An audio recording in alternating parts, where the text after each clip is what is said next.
Assalamualaikum warahmatullahi wabarakatuh. Selamat datang di Cerita Ai, tempat di mana setiap kisah hadir dengan suara baru. Siapkah kamu untuk mendengar cerita yang penuh emosi, inspirasi, dan kejutan?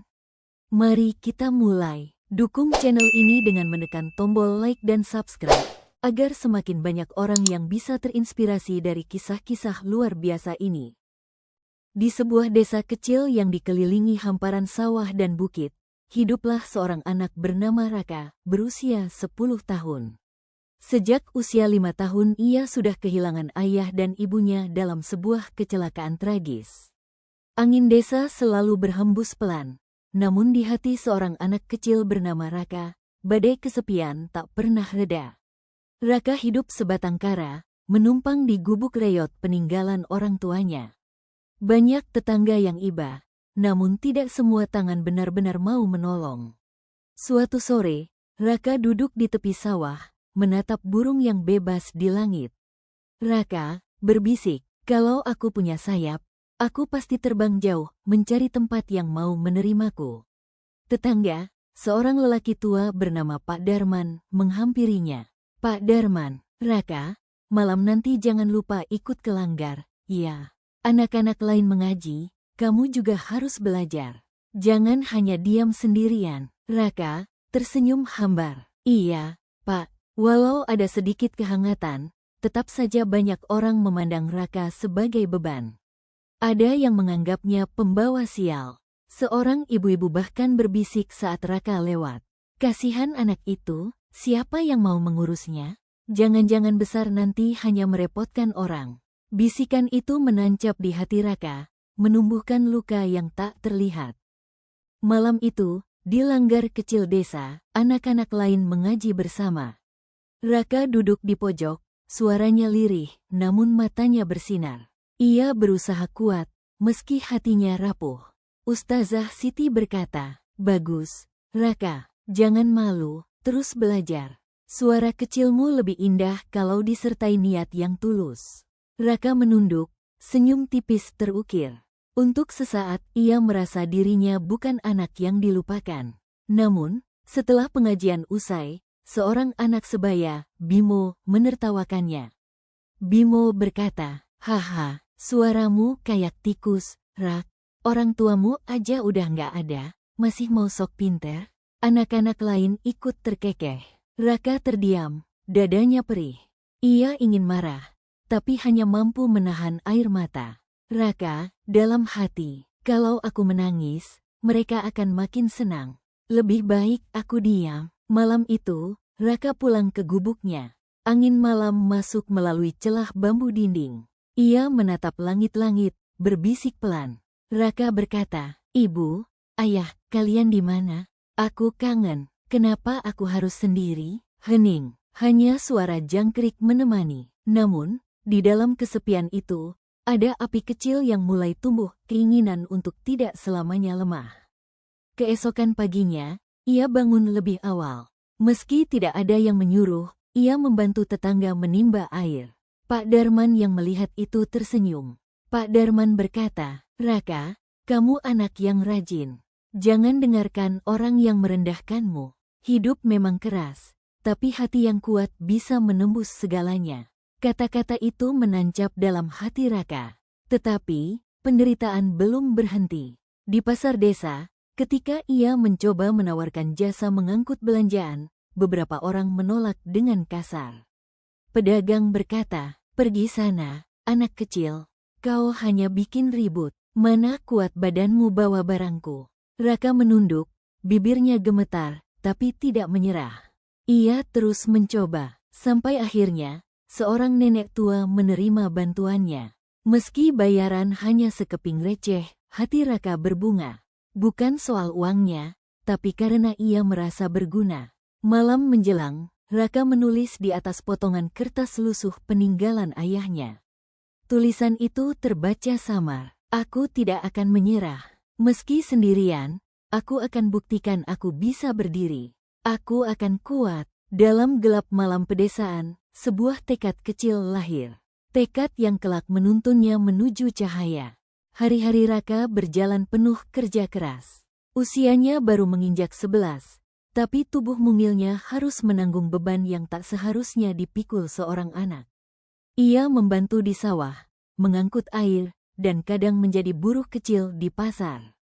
Walau upahnya tak seberapa, ia menyimpannya dengan hati-hati. Suatu siang yang terik, Raka bekerja membantu seorang petani, Pak Surip. Ia terjatuh saat mengangkat karung padi.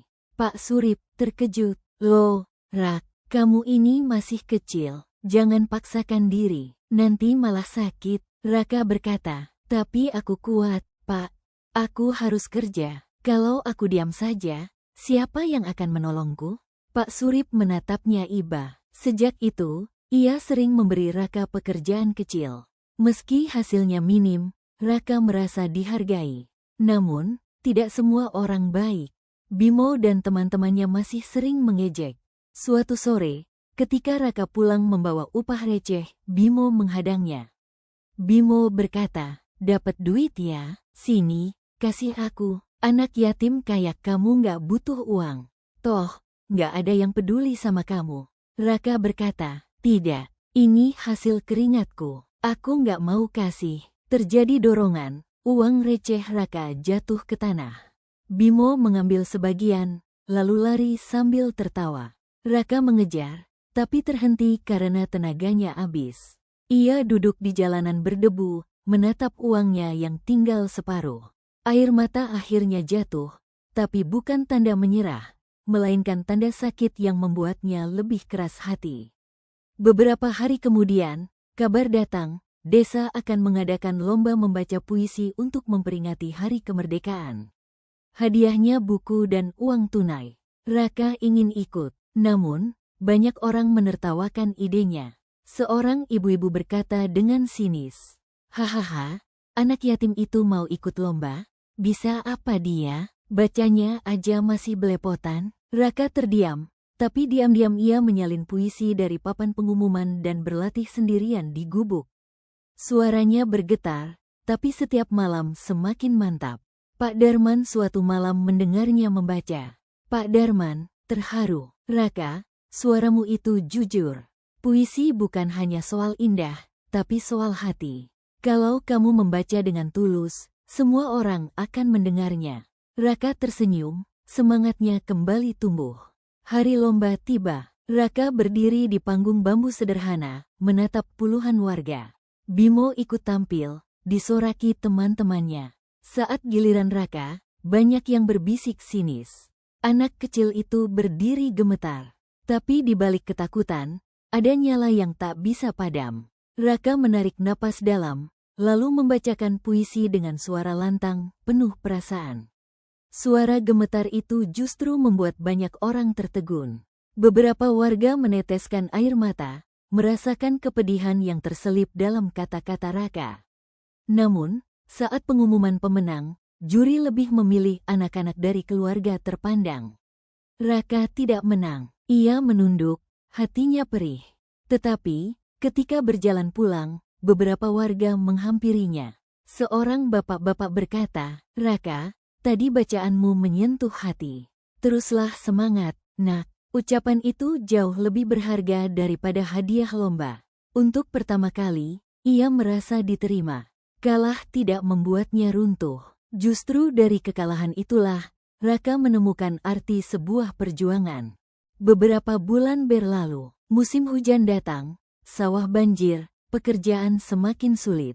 Raka hanya bisa membantu seadanya, dan kadang ia tidak mendapat upah sama sekali. Perut sering lapar, tubuhnya mulai kurus. Tapi ia tetap bertahan. Suatu malam, badai besar melanda desa. Atap gubuk Raka roboh diterpa angin. Ia berlari keluar, menutupi kepalanya dengan kain lusuh. Hujan deras mengguyur, membuat tubuh kecilnya menggigil. Raka gemetar. "Ya Allah, tolong aku, jangan biarkan aku hancur." Pak Darman menemukan Raka meringkuk di bawah pohon. Pak Darman terkejut. "Raka, astaga, anak ini, ayo ikut ke rumahku dulu." Namun, beberapa tetangga menolak.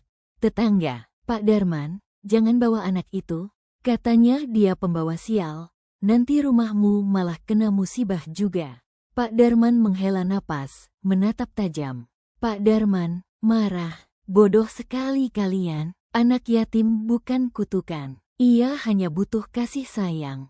Pak Darman tetap membawa Raka ke rumahnya malam itu. Untuk pertama kalinya, Raka tidur dengan perasaan aman. Keesokan harinya, ia ingin segera memperbaiki gubuknya. Ia bekerja lebih keras dari sebelumnya, membantu siapa saja yang membutuhkan. Meski upah sedikit, ia tabung. Tapi ujian berikutnya datang. Suatu hari uang tabungannya dicuri oleh Bimo. Raka berkata, "Bimo, itu uangku, kembalikan." Bimo mengejek, "Buktinya mana? Siapa yang percaya sama anak yatim miskin kayak kamu?" Raka hanya bisa menangis, sementara warga yang melihat lebih memilih diam. Meski hancur hati, Raka tidak menyerah.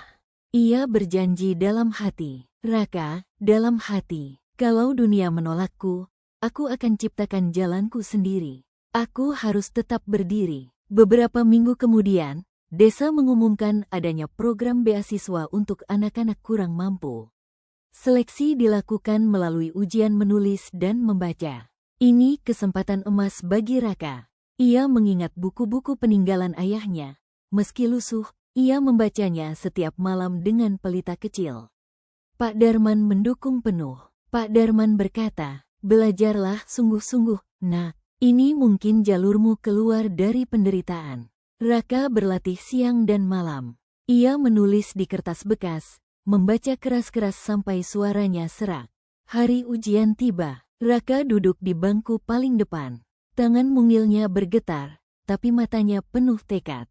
Anak yang pernah diremehkan kini duduk menantang dunia. Bukan dengan harta, bukan dengan kekuatan, tapi dengan semangat yang tak bisa dipatahkan. Hari ujian beasiswa tiba. Balai desa dipenuhi anak-anak lain yang berpakaian rapi, membawa buku baru. Raka hanya datang dengan baju lusuh yang sudah berkali-kali dijahit, tapi langkahnya tegap. Ia duduk, menatap kertas soal. Tangan mungilnya menulis perlahan, setiap huruf diukir dengan kesungguhan. Di balik coretan sederhana, ada doa, ada harapan, ada luka yang disembuhkan oleh tekad. Usai ujian, Raka pulang tanpa banyak bicara. Ia tidak tahu hasilnya, tapi hatinya lega karena sudah berusaha. Beberapa hari kemudian, pengumuman ditempel di papan balai desa. Warga ramai berkumpul. Raka berdiri jauh di belakang, takut kecewa. Pak Darman mendekatinya. Pak Darman memberikan semangat. "Ayo, nak, beranilah lihat hasilnya. Apapun yang tertulis, kamu sudah jadi pemenang." Dengan langkah gemetar, Raka mendekat. Matanya menyapu tulisan itu, namanya tertera di urutan pertama. Raka berbisik, "Itu namaku, aku lulus." Air matanya jatuh, kali ini bukan karena sedih, tapi bahagia. Warga yang dulu mencibir, kini bertepuk tangan. Seorang ibu-ibu berkata dengan tidak percaya, "Masya Allah, ternyata anak itu memang hebat. Kita salah menilainya." Bimo menunduk malu, sementara Raka hanya tersenyum.